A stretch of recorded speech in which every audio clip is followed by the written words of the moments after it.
Hi friends, ఈరోజు topic భారతదేశంపై Persian దండయాత్ర. ఇది ఎలా మొదలైంది, దీనికి గల కారణాలు, చివరికి ఇది ఎలా పతనమైంది ఇప్పుడు తెలుసుకుందాం. లాస్ట్ వీడియోలో మగధ సామ్రాజ్యం గురించి తెలుసుకున్నాం. ఎవరైనా చూడకపోతే చూడండి. మరిన్ని వీడియోస్ కోసం మా ఛానల్ని సబ్స్క్రైబ్ చేసుకోండి. భారతదేశం ఎన్నో సంస్కృతులను కలిగి ఉంది. అందులో చెప్పాలంటే ఇతర దేశాల సంస్కృతులను ప్రభావితులైన వారు ఉన్నారు. భారతదేశం అద్భుతమైన నాగరికతతో సంపన్నమైన మరియు ధనిక దేశంగా పిలువబడుతుంది. సంపద కోసం భారతదేశంపై ఎంతో మంది దాడి చేశారు. అందులో కొందరు ఇక్కడ స్థిరపడ్డారు, మరికొందరు వెళ్లిపోయారు. కానీ భారతదేశంపై మొదటిసారి దండయాత్ర చేసింది పార్షియన్లు. ఇది 600 BCలో ప్రారంభమైంది. భారతదేశంలోని నార్త్ ఈస్ట్ భాగంలో ఉన్న చిన్న చిన్న రాజ్యాలను, స్వతంత్ర రాజ్యాలను జయిస్తూ మగధ సామ్రాజ్యం ఆక్రమించుకుంది.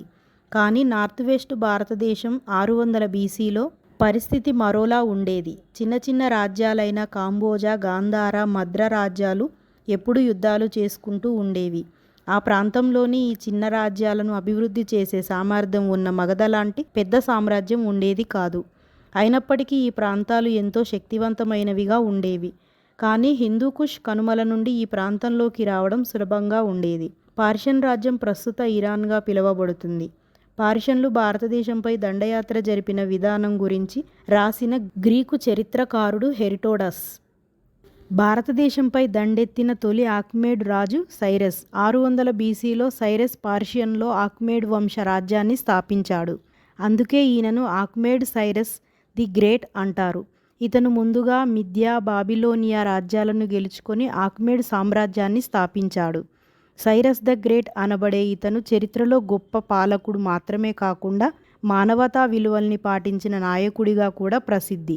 తరువాత ఇతను కాబూల్, కాందహార్ వంటి ప్రాంతాలను జయించాడు.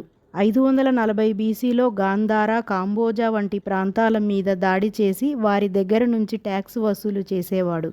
అలా సింధు నది తీరానికి చేరుకున్నాడు.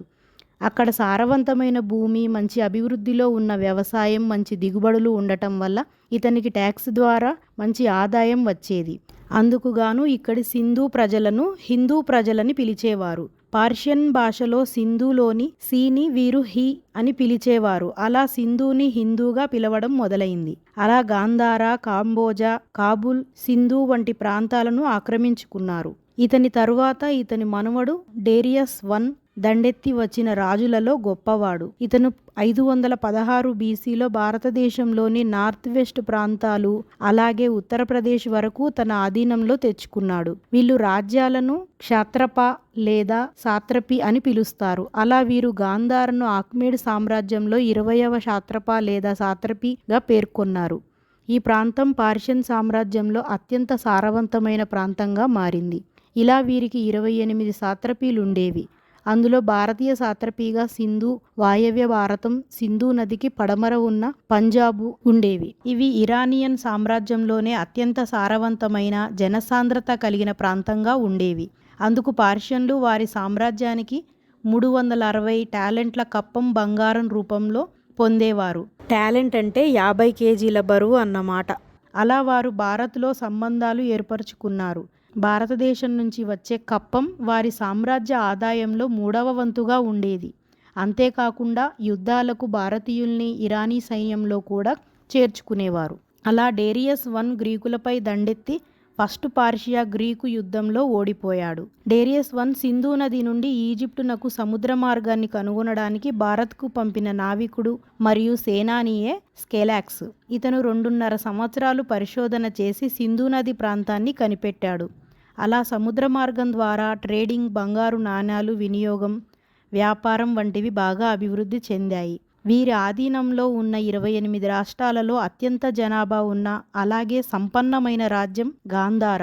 ఆఖ్మేడ్ సైన్యం ఎప్పుడూ యుద్ధాలతో అనేక రాజ్యాల మీద దండయాత్రలు చేస్తూ ఎంతో పెద్ద సైన్యంతో బలంగా ఏర్పడింది. ఆఖ్మేడ్ సామ్రాజ్యానికి రాజధానిగా పెర్సిపోలిస్ని నియమించారు. ఆ తరువాత డేరియస్ I కుమారుడు జర్కసీస్ గ్రీకులతో జరిగిన సుదీర్ఘ పోరాటంలో భారతీయ సైనికుల్ని ఉపయోగించాడు. అంతేకాకుండా ఇంతవరకు వీరు జయించిన రాజ్యాలలో ఉన్న సైన్యాలను కూడా వీరి సైన్యంలో కలుపుకొని ఒక ఆర్మీగా తయారు చేశారు. కానీ గ్రీకుల సైన్యం ముందు వీరు తట్టుకోలేకపోయారు. గ్రీకులు చాలా బలమైన సైన్యంగా ఉండేవారు. అలాగే మన భారత సైన్యం కూడా వారితో సమానంగా ఉండేది. గ్రీకు పార్షియా యుద్ధాలలో భారతీయులు ఇనుప మొనలున్న వెదురు బాణాలను ఉపయోగించేవారు. గ్రీకుల యుద్ధంలో జర్కసీస్ ఓడిపోయాడు. అలా ఆక్మేడ్ రాజ్యం బలహీనపడింది. కానీ పార్షియన్లు భారత్ని వదిలి పూర్తిగా వెళ్ళిపోలేదు. అలా అని మన భారత్ని పూర్తిగా వాళ్ళ వశం చేసుకోలేకపోయారు. జర్కసీస్ తర్వాత అట్రాక్సెస్ పాలించాడు అని, చివరి రాజు డేరియస్ III అని తెలుపబడింది. డేరియస్ కాలానికి వీరికి గ్రీకులకు అనేక యుద్ధాలు జరిగేవి. 330 BCలో జరిగిన అరబేలా యుద్ధంలో అలెగ్జాండర్తో పోటీ పడి డేరియస్ III భారత సైన్యాన్ని ఉపయోగించి యుద్ధంలో ఓడిపోయాడు. అలా పార్షియన్ సామ్రాజ్యం పతనమై గ్రీకుల సామ్రాజ్యం మన భారతదేశంలో మొదలైంది. ఇలా భారత్ ఇరాన్ మధ్య సంబంధాలు 200 సంవత్సరాలు కొనసాగాయి. దీని ఫలితంగా వ్యాపార సంబంధాలు ప్రారంభమయ్యాయి. అలాగే సంస్కృతులు, ఇరానియన్ లేఖలు వంటివి, అంటే ఖరోష్టి అన్న లిపిని భారతదేశానికి తీసుకువచ్చారు. దాన్ని అరబిక్ లాగా కుడి నుండి ఎడమకు రాసేవారు. 300 BCలో అశోకుని శాసనాలు కొన్ని ఈ లిపిలో రాయబడ్డాయి. ఈ లిపి దాదాపు 300 BC వరకు ఉపయోగంలో ఉండేది. వీరి దండయాత్ర ఫలితంగా సింధు దేశం హిందుస్థాన్గా పిలువబడింది. ఇరానియన్ల ద్వారానే బహుశా గ్రీకులు భారతదేశంలోని అసాధారణ సంపదను గురించి తెలుసుకున్నారు. అది వారి దురాశను అధికం చేసింది. చివరకు అది అలెగ్జాండర్ దండయాత్రగా మారింది. ఇది ఫ్రెండ్స్ ఈరోజు video. Thank you for watching. Please like, share, subscribe.